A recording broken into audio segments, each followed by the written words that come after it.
So as the president spoke to yesterday, the United States undertook a counter-terrorism operation in Kabul, Afghanistan on Saturday. At his direction, the U.S. intelligence targeted and killed Ayman al-Zawahiri, al-Qaeda's leader.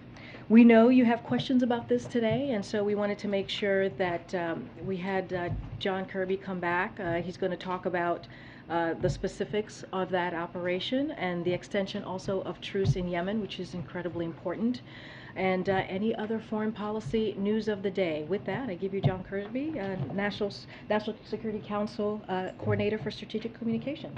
Thanks, great. There you go. Appreciate it. That's a mouthful. It's a mouthful. Okay, as Karine noted, and you all have obviously been tracking the President's announcement yesterday that on the 30th of July, the United States undertook a precision counterterrorism operation in Kabul. They targeted and killed al-Qaeda's leader, Ayman al-Zawahiri. Zawahiri was the world's most wanted terrorist. He was Osama bin Laden's deputy during the 9/11 attacks and became his successor in 2011, following bin Laden's death during a U.S. counterterrorism mission. Zawahiri continued to pose an active threat to U.S. persons, interests, and national security. As President Biden has consistently said, we will not allow Afghanistan to become a safe haven for terrorists who might bring harm to Americans, to the homeland. We met that commitment. This action demonstrates that without American forces on the ground in Afghanistan and in harm's way, we still remain able to identify and locate even the world's most wanted terrorist, and then take the action to remove him from the battlefield. That is the definition, this mission, of when we talked a year ago of over-the-horizon counterterrorism capability. What we did this past weekend is a perfect, clean example of what that capability looks like. Now on to Taiwan. As you have all seen, the Speaker of the House, Nancy Pelosi, arrived in Taiwan earlier this morning, East Coast time. As we have said, the Speaker has the right to visit Taiwan. And a Speaker of the House has visited Taiwan before without incident, as have many members of Congress over the years, including this year. Now, this trip was the Speaker's decision, and Congress is an independent branch of government. You all know that. We're obviously monitoring her travel, as we always do for members of Congress, and we've taken all appropriate measures to ensure the safety of her travel throughout the region. Let me be clear. The Speaker's visit is totally consistent with our long-standing One China policy. We've been very clear that nothing has changed about our One China policy, which is guided, of course, by the Taiwan Relations Act, 3 joint U.S. PRC communiques, and the 6 assurances. We've said that we oppose any unilateral changes to the status quo from either side. We've said we do not support Taiwan independence. And we've said, as I said again yesterday, that we expect cross-strait differences to be resolved by peaceful means. And we have communicated this directly to the PRC at the highest levels, including in last week's call between President Biden and President Xi. The National Security Advisor, Secretaries of State and Defense, the Chairman of the Joint Chiefs of Staff have also made this very clear to Beijing in a half a dozen recent high-level conversations. Now, we've seen a number of announcements from the PRC in just the last several hours that are, unfortunately, right in line with what we had anticipated and what we talked about yesterday. Now, there's no reason, as I said yesterday, for Beijing to turn this visit, which is consistent with long-standing U.S. policy, into some sort of crisis, or use it as a pretext to increase aggressiveness and military activity in or around the Taiwan Strait, now or beyond her travel. And again, as I made clear yesterday, before the Speaker's travel was confirmed by her, China has positioned itself to take further steps, and we expect that they will continue to react over a longer-term horizon. I couldn't give you a date certain of what that horizon looks like, but we certainly would expect them to react even beyond her trip, including announcing additional large-scale live-fire exercises. Of course, they've already started doing some of that today, flying across the median line. We've seen press reports of them doing that today, and using economic coercion. It's exactly in line with the playbook that we anticipated and talked to you about yesterday. The United States will not seek and does not want a crisis. We are prepared to manage what Beijing chooses to do. At the same time, we will not engage in saber-rattling. We will continue to operate in the seas and the skies of the Western Pacific as we have done for decades. We will continue to support Taiwan, defend a free and open Indo-Pacific, and seek to maintain communication with Beijing. We will keep doing what we are doing, which is supporting cross-strait peace and stability. And then just real quick, lastly, Karine hinted at this at the top. The President welcomes today's announcement of an extension of the truce in the Yemen conflict. The truce in Yemen, of course, was a key agenda item during the President's visit to Saudi Arabia, where he met with the King and the Crown Prince, and with leaders from across the region. We're grateful for the leadership of Saudi Arabia throughout this truce process, as well as for the Sultan and leaders of Oman, who have also played an important role throughout. This truce is now going on 5 months, has brought a period of unprecedented calm in Yemen, saving thousands of lives and bringing tangible relief for countless Yemenis. 5 months, which may not sound like a lot, but when you're talking about 7 years of war and thousands of Yemeni lives, it counts for a lot. And now we have a chance to extend this another 2 months. So we urge the Yemeni parties to seize this opportunity to work constructively under UN auspices to reach an inclusive, comprehensive agreement that paves the way for a durable, Yemeni-led resolution to the conflict. Advancing the peace process is going to require courage and dedication from all sides. The United States will remain committed and engaged in efforts to advance peace in Yemen and to bring relief to the Yemeni people. And with that, we'll take some questions. Thank you. Thank you. John, how concerned is the administration right now that Afghanistan has become a safe haven for terrorists?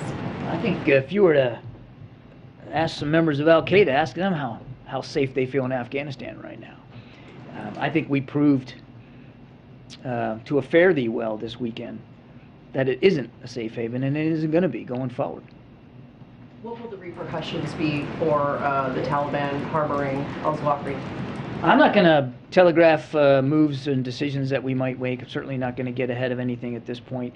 I would just make 2 points. One, the strike itself shows how serious we are about accountability, shows how serious we are about defending our interests.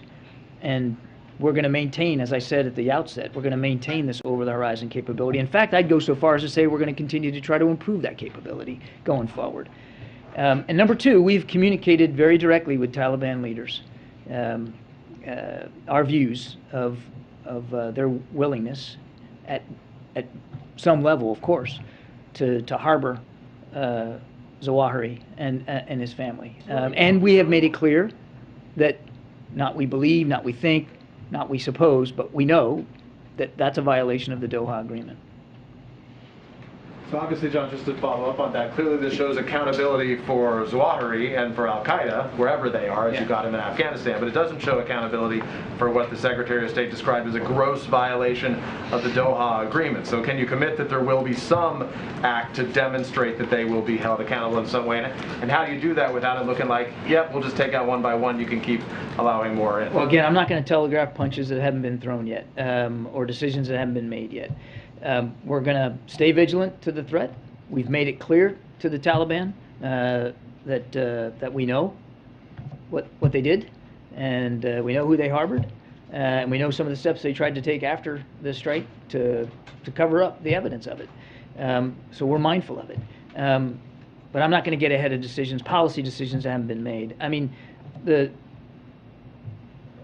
it's not that we take the Taliban at their word, but just indulge me for a second. They claim they want a relationship with the United States and with the West. They claim they want to open up and be part of the international community. They claim they want financing. That's exactly right, Peter. So if that's true, if that's what they really want, then it would behoove them to pay close attention to what we just did over the weekend and to meet their agreements under the Doha Agreement. Without identifying them, how many other al-Qaeda individuals or leaders do you assess are presently living in Afghanistan? I'm not going to get into intelligence matters, Peter. We said even before we left Afghanistan last August that we knew al-Qaeda was present in Afghanistan in relatively small numbers, and we know that there are still some al-Qaeda fighters in Afghanistan. I would, again, without getting into classified information here, I would say the number's not very large, and that's core Al-Qaeda. There are also offshoots like ISIS-K, which we know are very active in Afghanistan and right now. The other thing that I want to say, and I know rightly we're focused on Afghanistan, but again, I want to take you back in time a little bit to about a year ago when we talked about this threat and then our departure from Afghanistan. We know that Al-Qaeda has metastasized, both in terms of character. Now they've got different offshoot groups, Al-Shabaab, ISIS, and ISIS has got splinter groups of its own.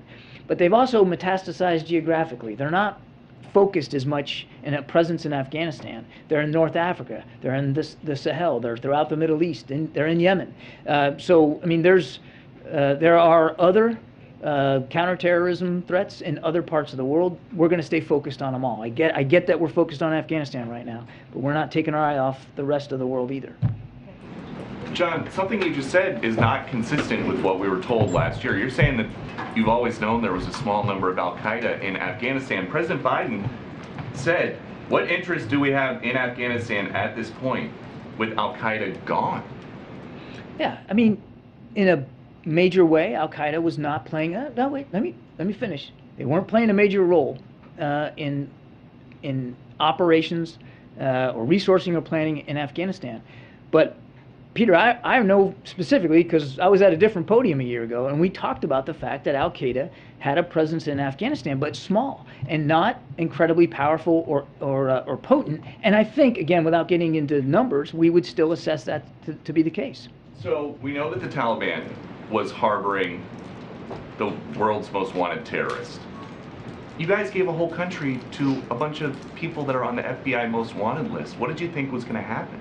I would take issue with the premise that we gave a whole country to terrorist groups. I mean, again, I'd encourage you to ask. Harboring the world's #1 terrorist. How is that not giving a country to a terrorist sympathizing group, if not giving them permission to have terrorists just sit on a balcony? The question, I mean, Peter, the way you asked that, it makes it sound like we owned Afghanistan a year ago. It wasn't our country.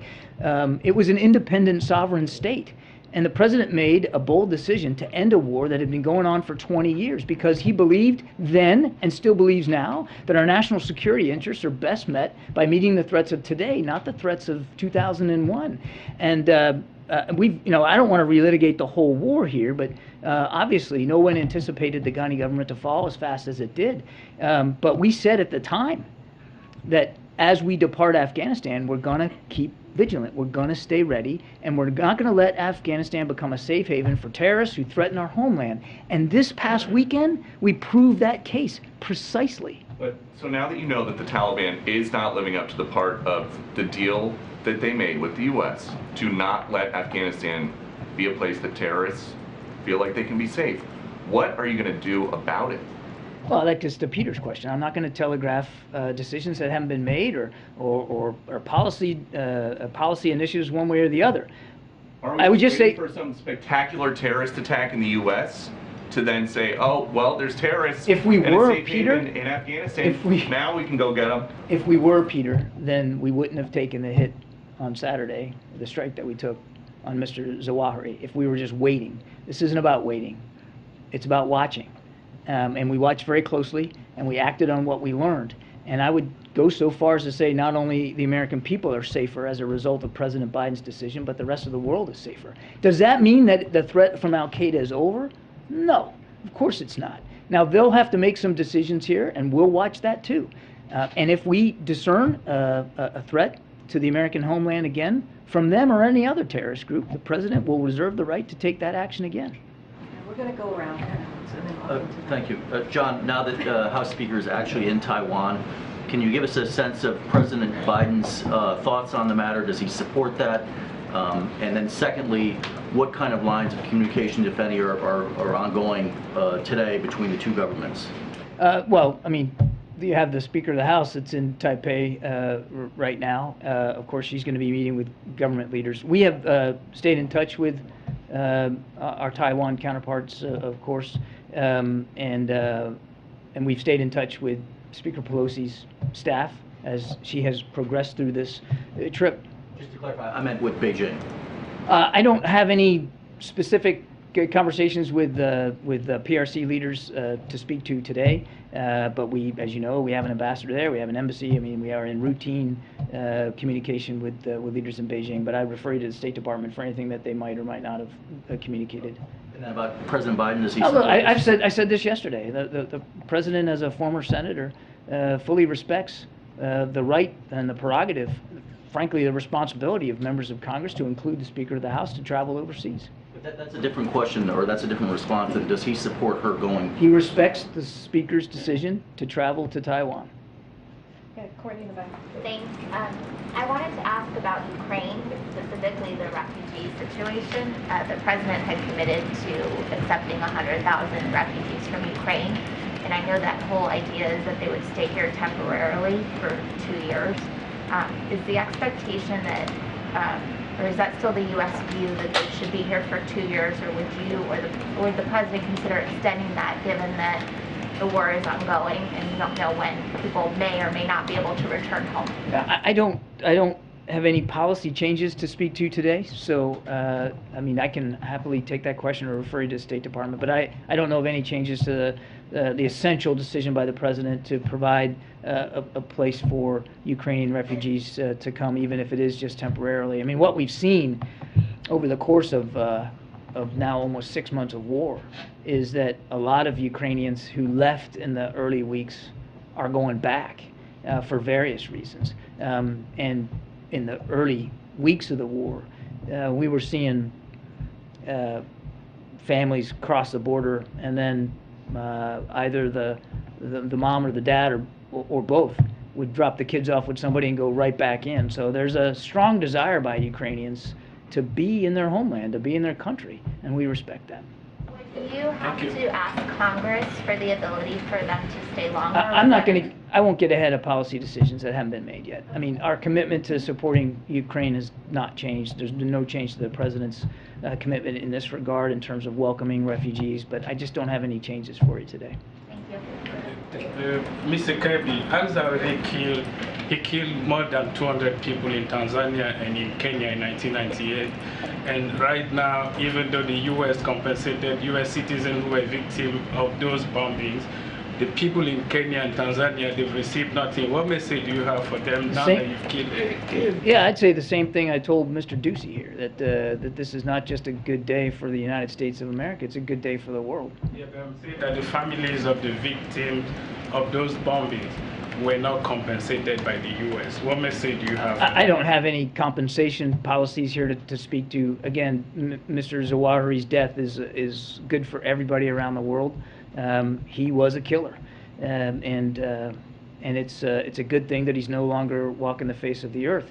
It also means that we're going to have to stay vigilant to this threat going forward. So you say that the lives of Kenyan and Tanzanian don't really matter? Wow, I got to take issue with that. I did not say that, and I don't even know where you came from on that one. Of course, all lives matter.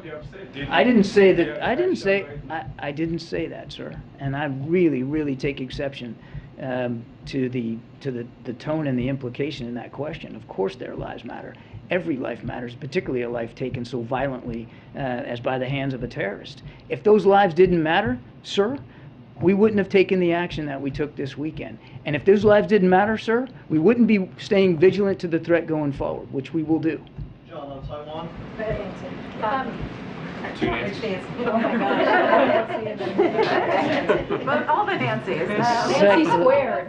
Second row, Nancy. John, was anything you saw today from China's response a surprise? I know that there were the drills and missile tests that Beijing announced that they would conduct. Was that what they've been warning about in private to the White House? I'm not going to talk about private discussions. What I would tell you is that what we've seen thus far, and she just arrived, is consistent with the playbook that we expected them to run, and we'll just keep watching it. It's one of the reasons why I came out here yesterday to sort of lay some of that out for you. So what we've seen so far, been pretty consistent. And is the president planning to speak with Speaker Pelosi after she leaves Taiwan, or when she gets back here to get a readout or a sense of that trip? I don't have any conversations that I could announce or speak to. Obviously, if he does have a conversation like that, I'm sure Kareem would let you know. When it comes to Taiwan, it appears the retaliation has already begun. China banned exports from 100 Taiwanese brands. Are you concerned that Taiwan is going to end up paying too steep a price for this U.S. visit? There's no reason for that to happen, Nancy. As we said today and yesterday, no reason for China to take what is a perfectly legitimate and consistent travel by the Speaker of the House and turn it into some pretext for amping up the tensions or creating some sort of crisis or conflict. There's just simply no reason for that. And because she's not acting, we're not acting in any way inconsistent with the way we've been acting now for decades, since the Taiwan Relations Act was passed into law back in the late 70s. I can't speak for Chinese actions or Chinese decisions one way or another. We're going to continue to watch this and monitor this. I would just say that we don't support Taiwan independence. We've said that before. We do support Taiwan's self-defense in keeping with the Taiwan Relations Act. We're going to keep doing that, and we're going to keep working on revitalizing our alliances and partnerships in the region for a free and open Indo-Pacific. And what is this going to do to the U.S.-China relationship, which is already so fraught? I think the fact that the president talked to President Xi last week for 2 hours is an indication of how much the president understands and respects the consequential nature of this bilateral relationship. As I've said before, one of the most consequential, not just in the region, but in the world. And the president wants to keep those lines of communication open. It is particularly important to do that when there's times of tension like right now, to make sure those lines of communication remain open. So I would say, to answer your question, one, we don't want to see this spiral into any kind of a crisis or conflict. Again, we would say there's no reason to. Number two, we want to be able to maintain those lines of communication. But a lot of this is going to depend. Answering your question is going to depend a lot on how China behaves over coming days and weeks. Hey, John, We'll come to the back. John, given the concerns you were just talking about with China's actions in response to this visit by the Speaker, the heightened tensions, the risks of provocations and the like, does the President believe that the Speaker's trip is a net benefit to U.S. national security interests or not? Look, the President doesn't typically comment on congressional travel. As I said, he respects her decision to go. And he believes it's perfectly consistent with American policy going back decades and supported by both parties. But he doesn't. Does he believe it hurts U.S. foreign policy interests in the region? The President has already seen that Speaker Pelosi has already accomplished some important conversations on this trip with respect to foreign policy, with her stop in Singapore and Kuala Lumpur.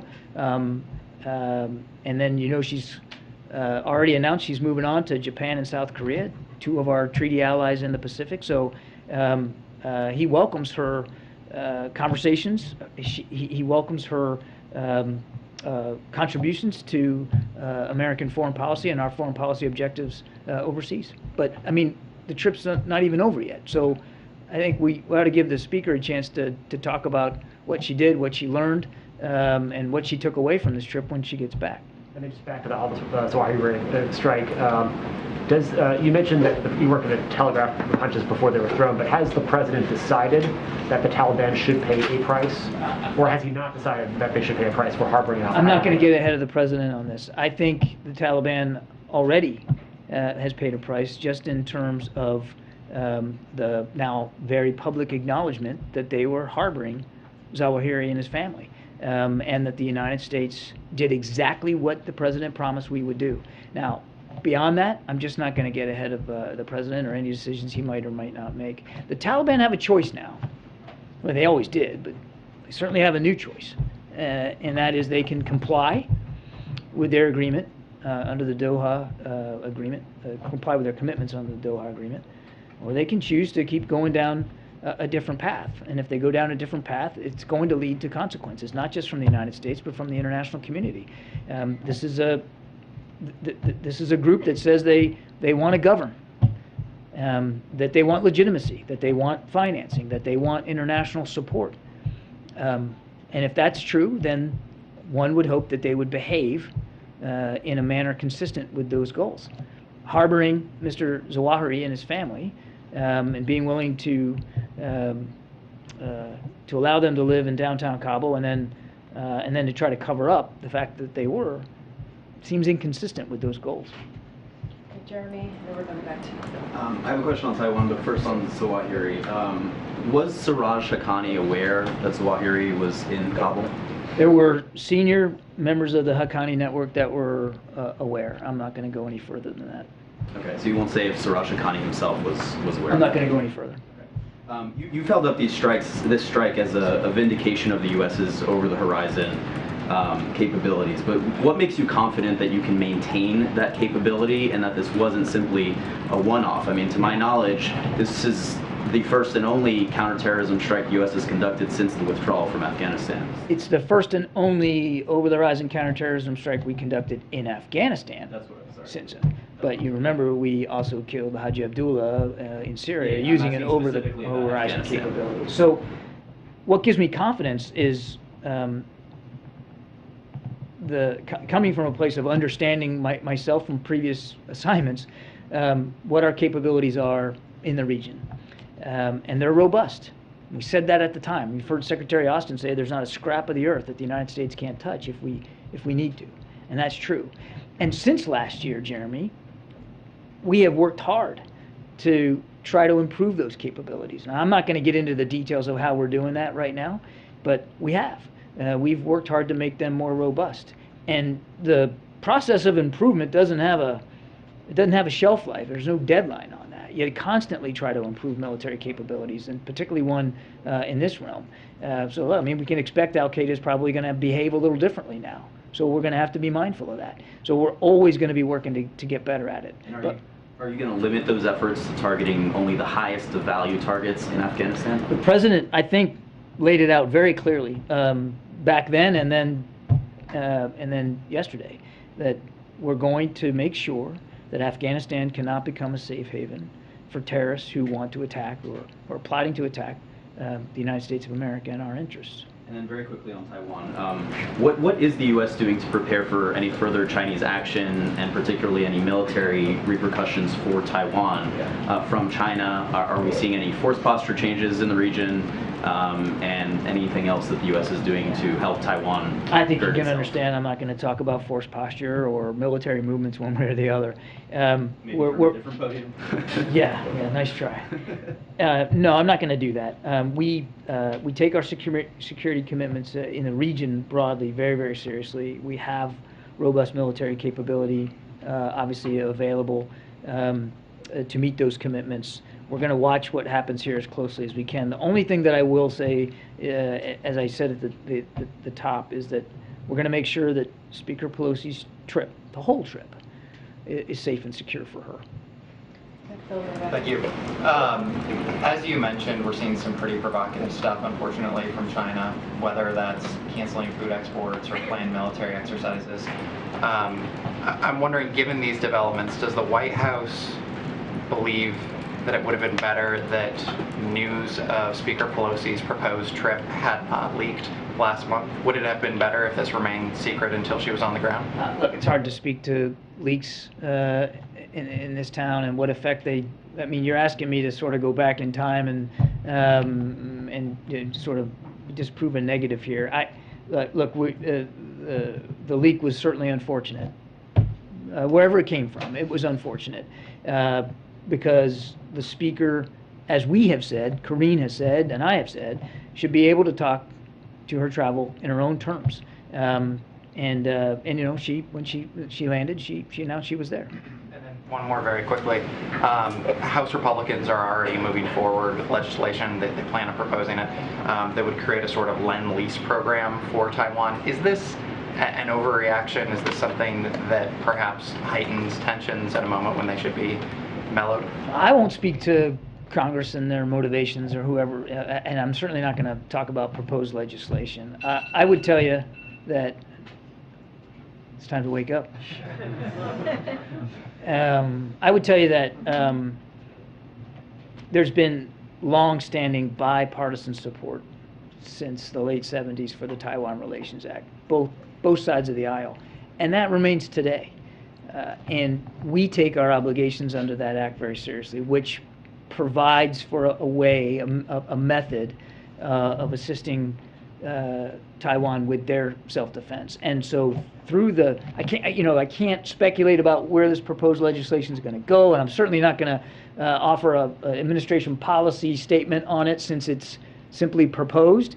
But I can be certain, and it's important for everybody to understand how seriously we take our obligations under that Taiwan Relations Act, and we're going to continue to do that.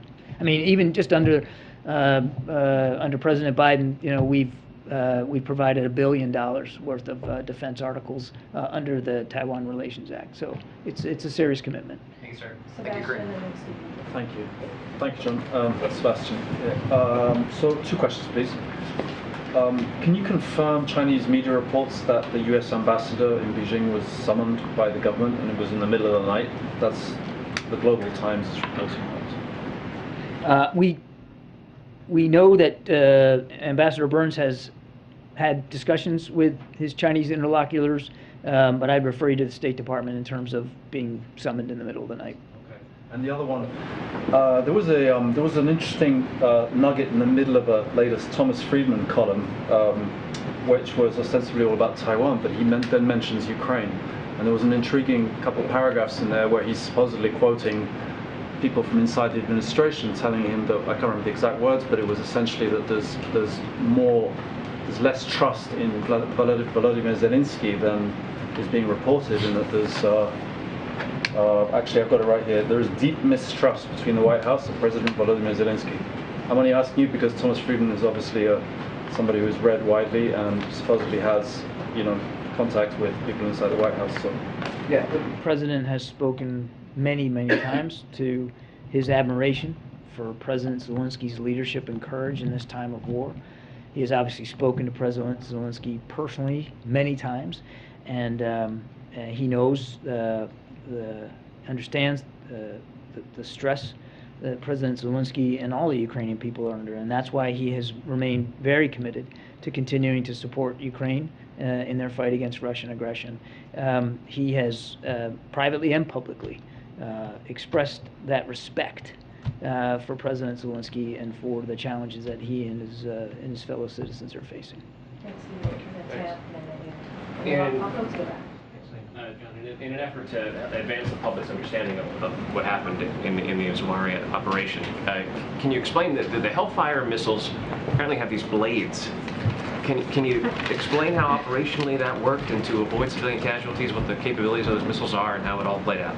No. All right. How about this one? Last night, a senior official was asked, to avoid any doubt being aired about whether, in fact, it was Zawahiri who was targeted. There's multiple intelligence sources, multiple methods. Is there anything you could tell us to avoid any doubt being aired about the fact that it was, in fact, Zawahiri who was killed? There's a limit to how much detail we can provide on this. I would tell you that it's a combination of visual evidence and evidence collected through other means that led us to the certainty before that this was the guy, and that led us to the conclusion after with a high degree of confidence that he was no more. Is it physical evidence? It's a visual evidence and evidence collected through other means. I really think that's about as far as I can go. But the assessment is high confidence that we got who we were aiming for. And I think, just without getting into more detail, I mean, just the various things that the people on the ground did afterward also helped us come to that conclusion. Yeah. Last year, the Biden administration was undertaking a review of its drone policy. I can't find any evidence that that review was completed or released to the public, and I'm wondering what the status of that is, but also what this operation tells us about President Biden's approach to the use of drones in foreign policy. I don't have an update on the policy review. We can take that and see if we can get back to you on something. I don't have an update for you on that today. But I think in every thing that you've seen President Biden do as commander-in-chief, and now I can speak with some authority on that, having served in another building, there is a respect for the use of force, and an appreciation for both the power that's resident in the use of force as well as the limits of some of that power around the world that the president fully respects. And he has a deep appreciation for, if the military tool is going to be used, that it's used to pursue very discrete national security interest, and that the tools used are appropriate to the task. And unmanned aerial vehicles are a tool, very powerful tool. You can't use them for everything. You shouldn't use them for everything. But in a case like this, well, I think the results speak for themselves. Thank you. If you could talk a little bit about why the president, in the case of Zawahiri, ordered a CIA drone strike and not a military strike, and specifically if Pakistan was notified ahead of time in this case. There were no notifications in advance. Given the collection of information that we had over the previous 6-7 months, the location of the target, the geography, and the president's strong desire to avoid civilian casualties, it was his decision that the best way to execute this strike was to do it with unmanned aerial vehicles. You might remember months ago when we launched another over-the-horizon counterterrorism strike in Syria against Haji Abdullah, that there was a blend. There was a use of actual American forces as well as unmanned aerial vehicles in support. So every case is different. Every mission is different. And back to the previous question, as commander-in-chief, the president takes a very discerning view about the use of military or any kind of what we call kinetic power and how that's applied. I'm not going to again speak to the units here or what personnel were involved in this, but this was done only with UAVs, and again, it was a result of a very careful, thoughtful, deliberate, I would say almost painstaking decision-making process led by the president and his national security team to make sure that the target was valid and that the tools to go after that target were the best ones. And again, I say the results speak for themselves. Zawahiri's gone, and nobody in his family got hurt. Then you're saying this had nothing to do with sort of having any kind of plausible deniability if the mission were to not succeed? I mean, was that even part of the calculation here? No. And a quick question on the Speaker's trip to Taiwan. I mean, I know you're saying everything China has done was largely sort of anticipated, but from all the reactions you have seen so far, are there any that have caused, are cause of concern for this administration? Look, I think just broadly speaking, it's concerning to see them react in the way they've reacted. There's no need for that. There's no justification to turn this into a crisis. So it's unfortunate that they have already chosen to act in ways we kind of predicted that they would. We would again remind leaders in Beijing that there's nothing unprecedented about this trip. I heard a Chinese spokesman earlier today was saying that it violates their sovereignty. There's no violation of sovereignty. The speaker going is perfectly consistent with other members of Congress going, as I said, including this year. So there's just no reason to amp this up. And we're not going to participate in that. As I said at the outset, we're not going to do saber-rattling. We're simply going to do what we have to do to make sure that her trip is safe and secure, and that we can meet our security commitments in the region writ broadly, and also to make sure that we can keep those lines of communication open, because it's important, again, particularly when things are tense. So how should we interpret that in that case, John? Just a quick follow-up, if I may. How should we interpret in that case, you know, the U.S. U.S. Navy parking warships to the east of Taiwan? How should we interpret, you know, the Chinese warplanes flying over the line, divvying up the Taiwan Strait? Well, as a former naval officer, I can assure you we do not park warships anywhere, but we deploy them as appropriate. And I'm not going to speak to individual unit movements right now. We have the 7th Fleet is present in the Western Pacific, based in Japan. We have a lot of naval assets in the region, and they're constantly moving around, and they're constantly conducting operations and exercises, to include what we call freedom of navigation exercises or operations. Reaction to what is happening there? I'm not going to talk about force level movements with respect to this.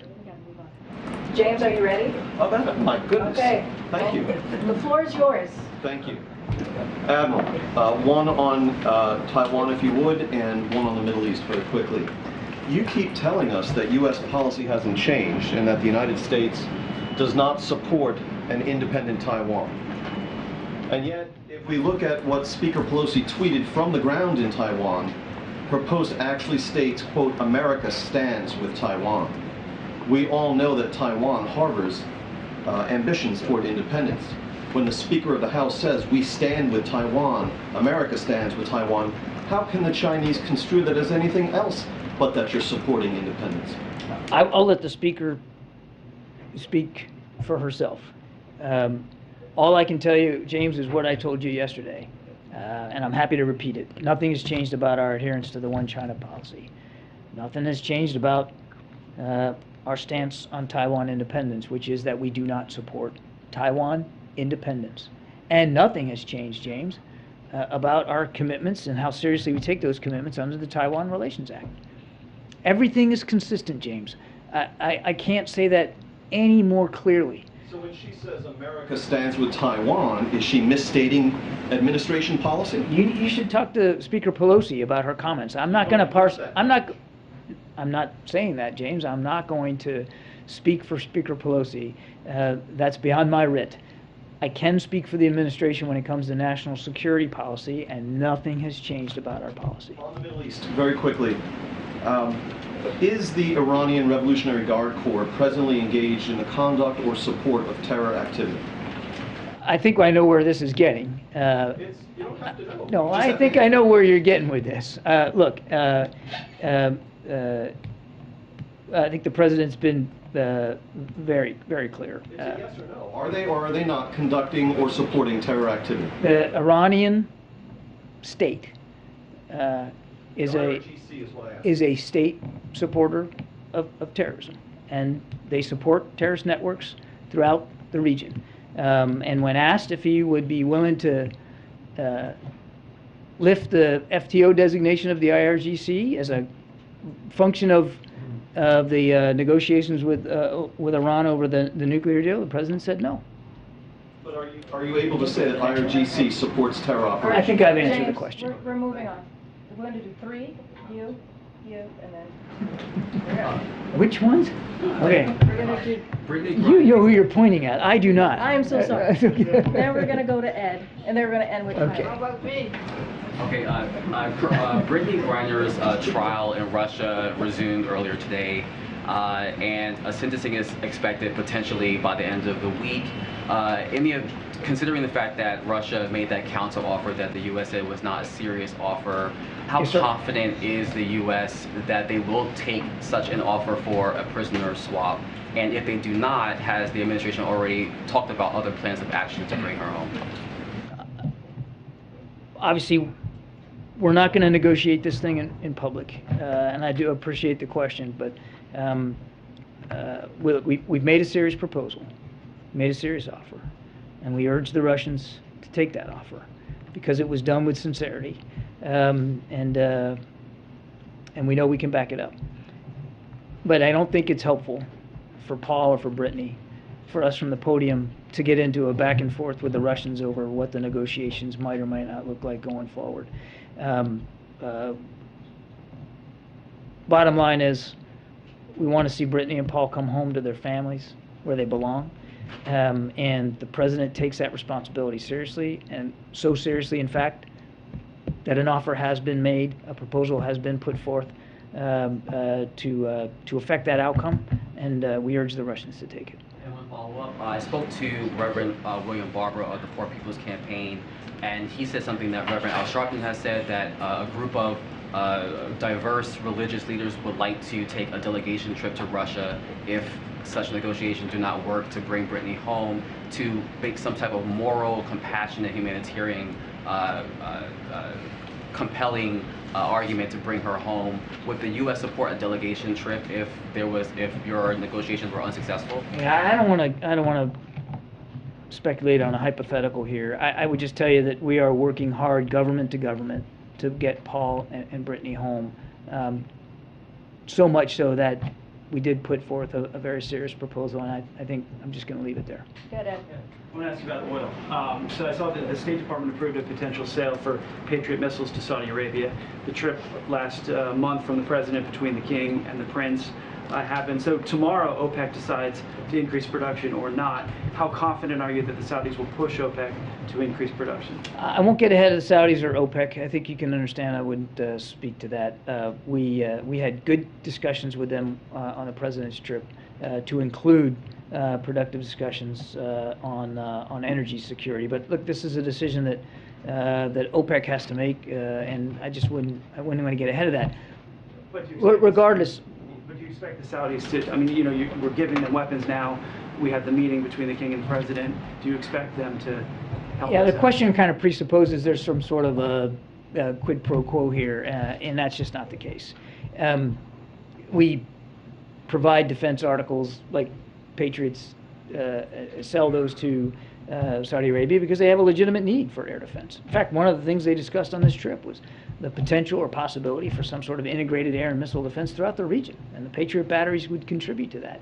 And yes, he met with the king and the Crown Prince and his leadership team, as well as all the leaders of the GCC +3 when he was out there, because there's a range of issues to talk about. Energy security was on the agenda, but it wasn't the only agenda. I'm not going to speculate on about what OPEC might or might not do, but I do want to just come back to one point, and that is how seriously the president takes the issue of supply in the energy market out there. And he has worked domestically to improve and increase that supply by releasing 1 million barrels a day all the way. This will take us all the way through October. That's nothing to sneeze at. That has actually helped stabilize the oil market. And OPEC, as Karine has told you, just this summer has increased by 50% their production for July and August already. And that has helped stabilize the market. And you're seeing the price now coming down, depending on which variant you want to look at. It's either $93 a barrel or it's $99. Either way, it's come down here in recent days. That's all good. That's all goodness for the market, because more supply means more stability, and it helps depressurize the prices, which then will get hopefully translated down to the pump. So the president's working hard here at home, increasing the numbers of permits that are out there, and he's certainly working hard on the world stage with world leaders to try to, again, help stabilize that market. Okay, we're going to take Tyler, and then the foreign pooler, we should take him as well since you're here. But Tyler, go ahead. John, just a quick question. Did the president alert former President Obama or Bush or Trump after the strike before he informed the public? President Obama did so when the U.S. killed Osama bin Laden. I'm wondering if there's any communication between the current president and his predecessors in the last Tyler, I don't have, I'd have to go back and check. I don't know if there was outreach to former commanders-in-chief after the fact. There was no notifications to anybody before the strike. Lila, you have the last. Yes, thank you. Do you believe that Afghanistan is now emerging as a safe haven for terrorists? No. Because we've made it clear that we're not going to allow that to happen. Now, I want to also be clear, Khalid, that doesn't mean that there aren't going to be terrorists in Afghanistan. And we never said when we left that Afghanistan would never have a terrorist on their soil. What we said was the Taliban agreed to not allow Afghanistan to become a safe haven for terrorists, particularly terrorists that would attack the United States. That was part of the agreement. And what the president said was he's not going to allow that, regardless of whether the Taliban meet their commitment. And he said that back then. We're not going to just take them at their word. We're going to watch ourselves. We're going to be vigilant. And we're not going to allow Afghanistan to become a safe haven for terrorists that can attack the homeland. You shouldn't take away from the strike that every single terrorist, whether they're card carrying or not, is going to be the victim of an airstrike by the United States or anybody else. But if we have credible evidence that a terrorist operating in Afghanistan or anywhere else, and as I said earlier, the threat has metastasized well beyond Afghanistan, the president will take action to defend this country and the American people.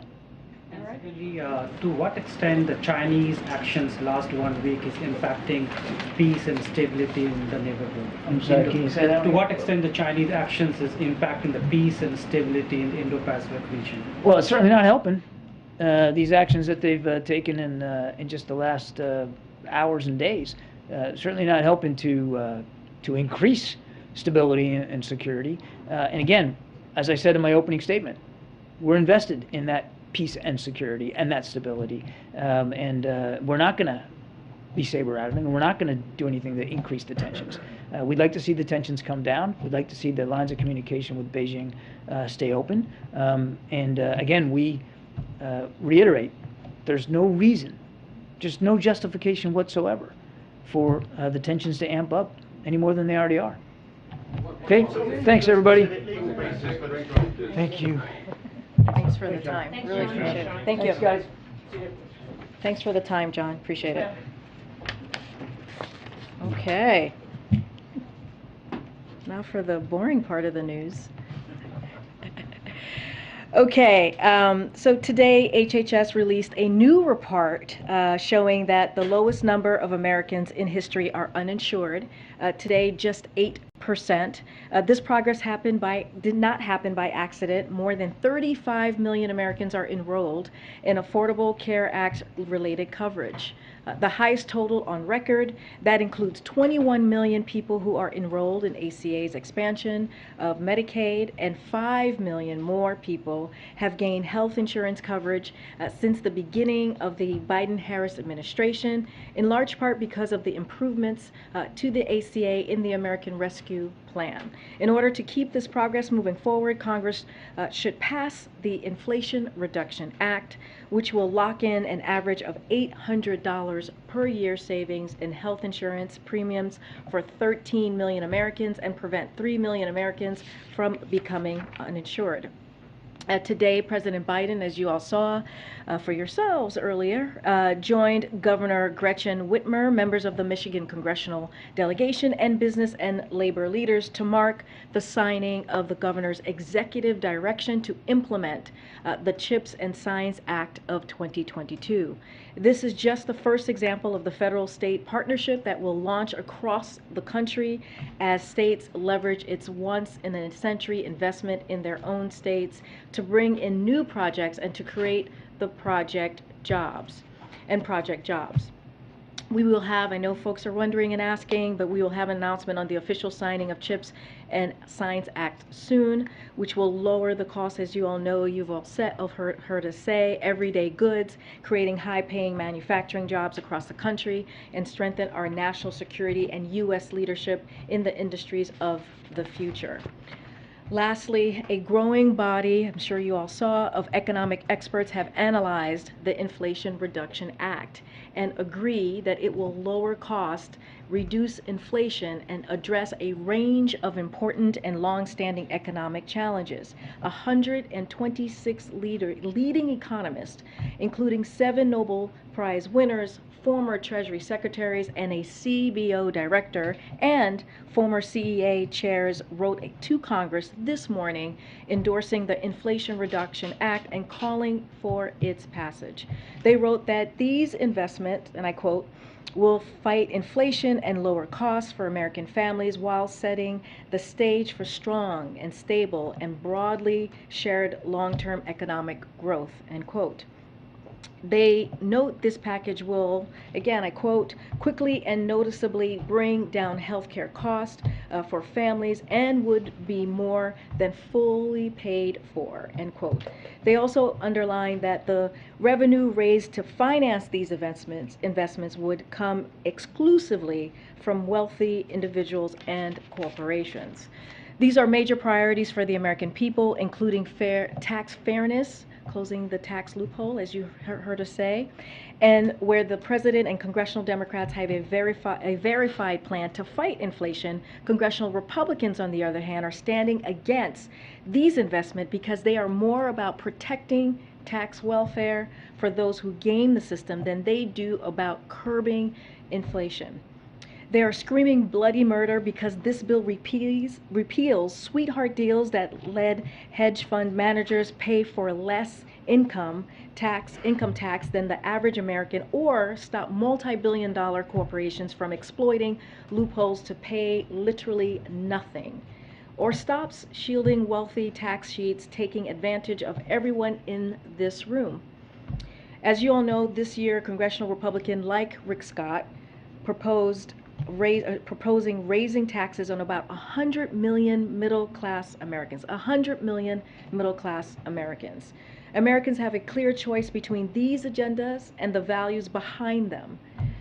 Do we attack inflation with the Inflation Reduction Act, which we know works or will work?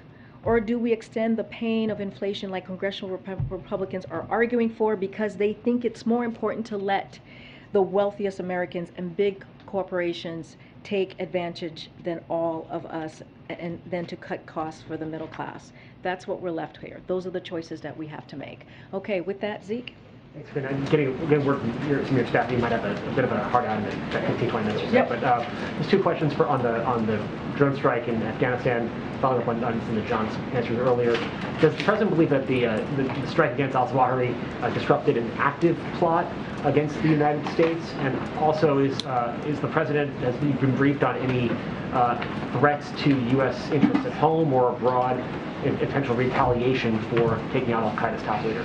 Look, the way I would just reiterate what John Kirby said up here. The president has consistently said that he will now allow Afghanistan to become a safe haven for terrorists. He has said that a year ago, and he continues, and we met that commitment.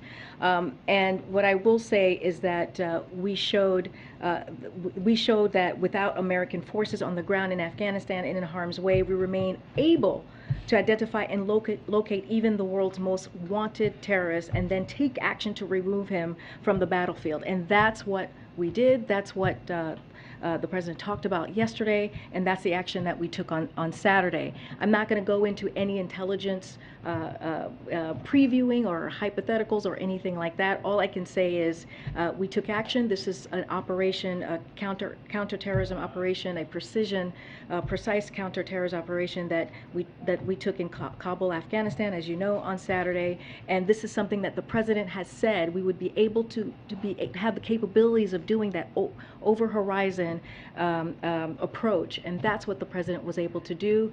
We have to remember who he was. He was Amir to the al-Qaeda. He was someone that we were not able to get those 10 years that we did have troops on the ground. And when the president made that decision to stop this, to end a 20-year war that cost $2 trillion, that put American women and men in our military at risk.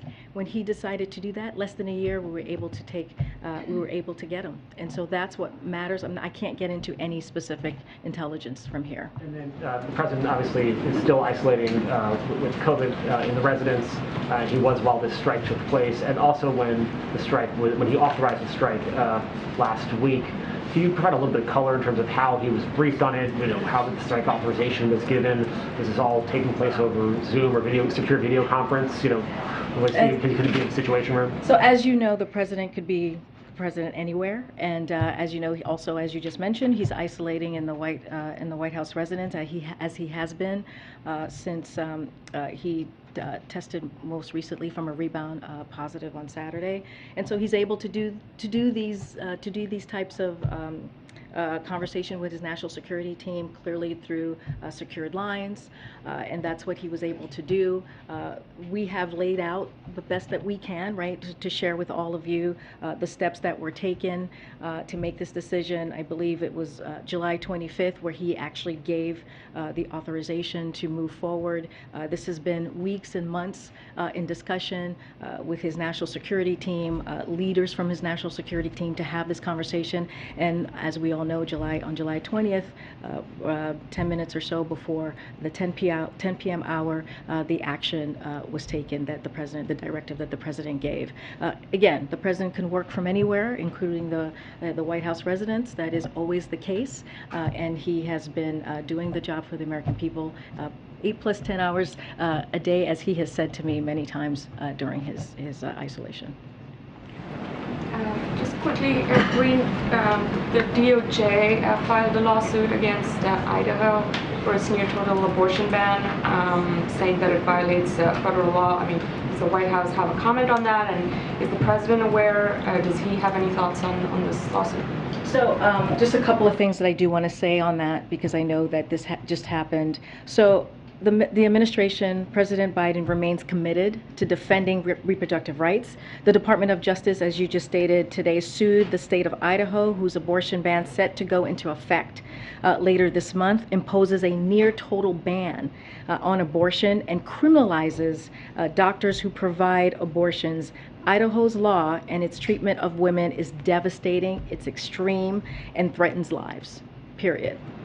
Federal law makes clear doctors must provide women emergency medical care, including abortion services, to stabilize women facing health and life-threatening conditions. But under Idaho's near total ban on abortion, women seeking emergency care for medical conditions like ectopic pregnancies or hemorrhages can be denied medically necessary health care by doctors. To put a finer point on it, pregnant women whose health and lives are in serious jeopardy may not receive the care they need under Idaho's abortion plan. President Biden has said many times that the only way to fully secure a woman's right to choose is for Congress to take action to restore protections that Roe had given women for almost 50 years before the extreme decision was made at the Supreme Court just over a month ago. Until then, the president is doing everything in his power to defend reproductive rights and protect the access to safe and legal abortion, and then we're going to continue to do that. Do you have any thoughts on specifically the lawsuit today? I have not spoken to him about this lawsuit today specifically. This is the first that you're hearing from us on this today. Just a question, following up on Zeke's. This has been one of the most successful weeks of the president's tenure in the White House so far. I'm wondering if it's just a coincidence that it's happened while he has largely been isolating in the White House. The CHIPS bill has passed, an historic agreement with Mr. Schumer. What are you trying to say here? I'm just wondering if the White House finds it coincidence. I mean, the president had a successful 2020 campaign where he was mostly working from his home. Work from home has seemed to be successful for the president. Tyler, my goodness, jeez. Oh my gosh, the cynicism. Look, the president is going to continue to work for the American people regardless. It doesn't matter where he is. I hear what you're saying, but we've had successes over the last 18 months. It's not just been this week, right? This spurt has been a quite successful week for the president by all accounts. Yeah, but it's not the first time. We had the American Rescue Plan. We had the bipartisan infrastructure deal. You know, we've had other successes in this White House. And so, look, you know, what we have seen the past couple of days is the president grateful, absolutely, for what we're seeing from Congress, the work that we have continued to do with them, the partnership that we have had with them for the past 18 months.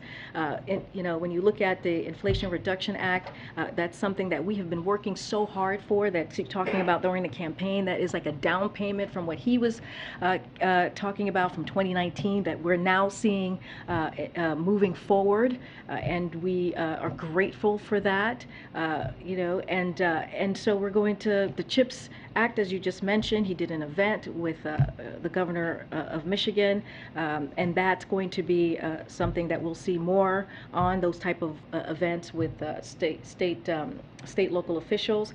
But look, you know, I will say this is all what we're seeing right now is because of the hard work of this administration, is because work that we have been doing for some time now. It just happens to be coming down at this time.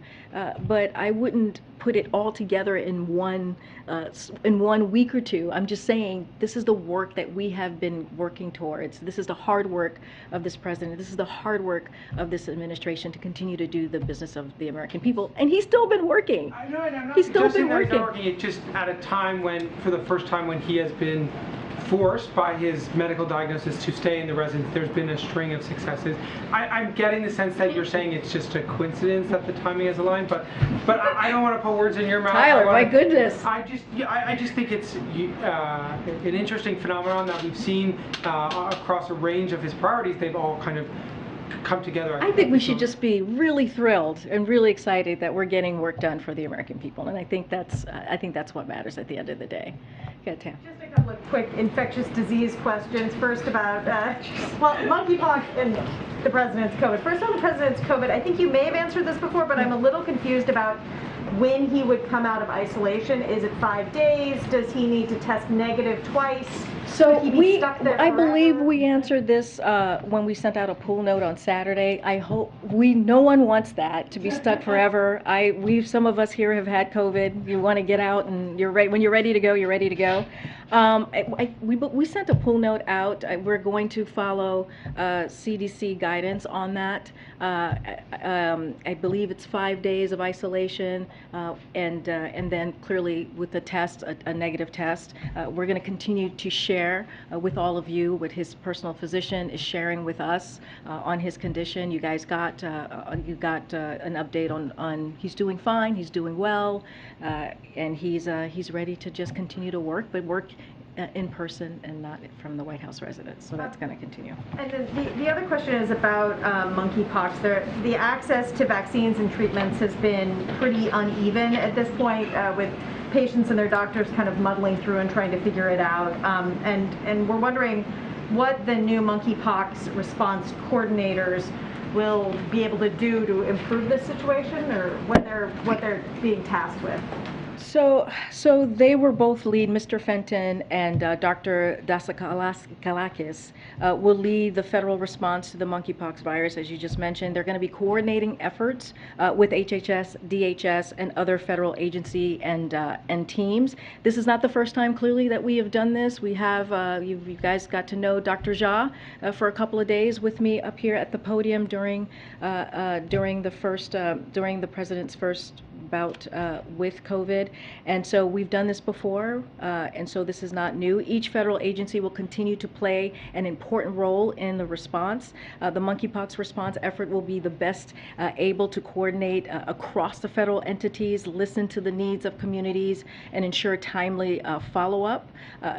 Secretary Becerra, Dr. Walensky are playing their critical roles in the monkeypox response to date, ensuring that federal government can be responsive to testing, treatment, and vaccine needs needs of communities and nationwide. One of the things that I did want to lay out about their specific expertise, operational expertise, that's really important as we think about the coordinator and the deputy coordinator, is that they have over 4 decades of experience in emergency response and manageable national and global public health issues such as COVID-19 emergency response, HIV prevention, and other disease control and urgent national crises. And as we talk about equity and being and expanding equitability, this is something that they have experience in, and they will be working through as well. And look, you know, we have about 1.1 million vaccines that are available across the country.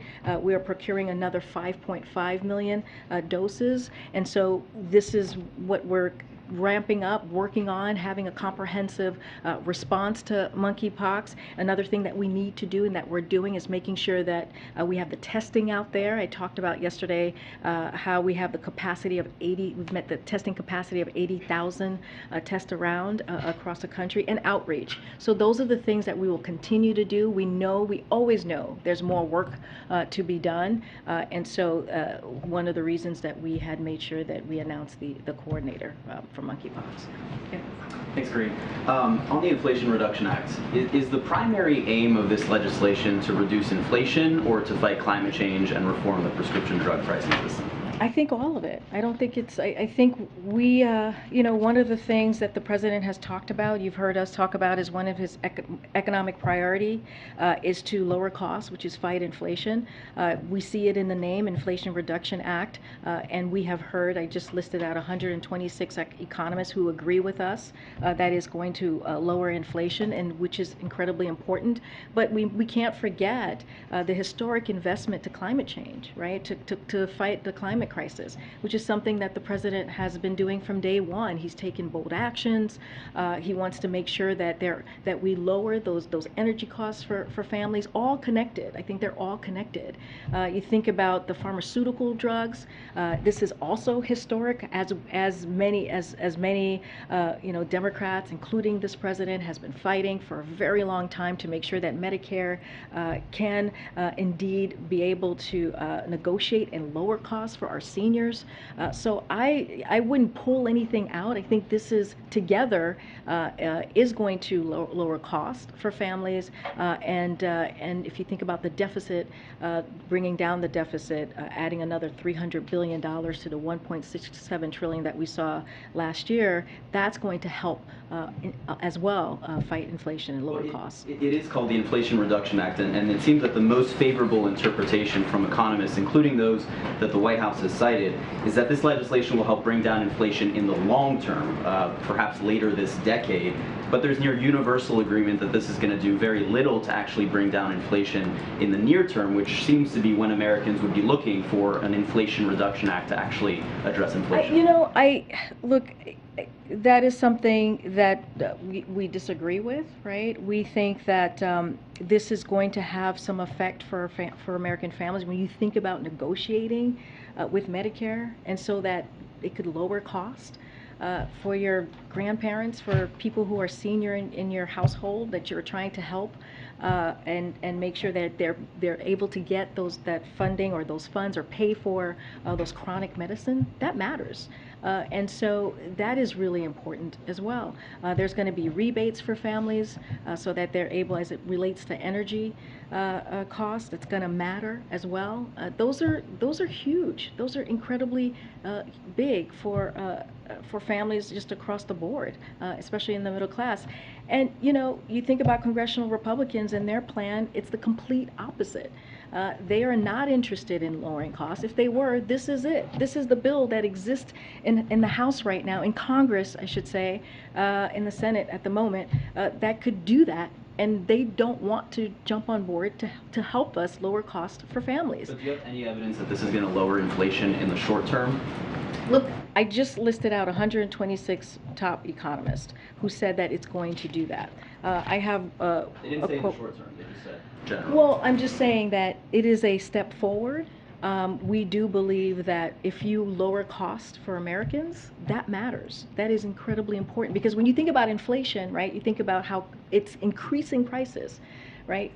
People are paying more for gas prices, and we saw the work that we have done in this administration for the past almost 7 weeks. Right? We have seen gas prices go down, saving families like $80 a month if you have a two-car household. That matters. If you think about prescription drugs going down, bringing down the cost, that matters. That is connected to what the pain, the inflation that of American families are talking about.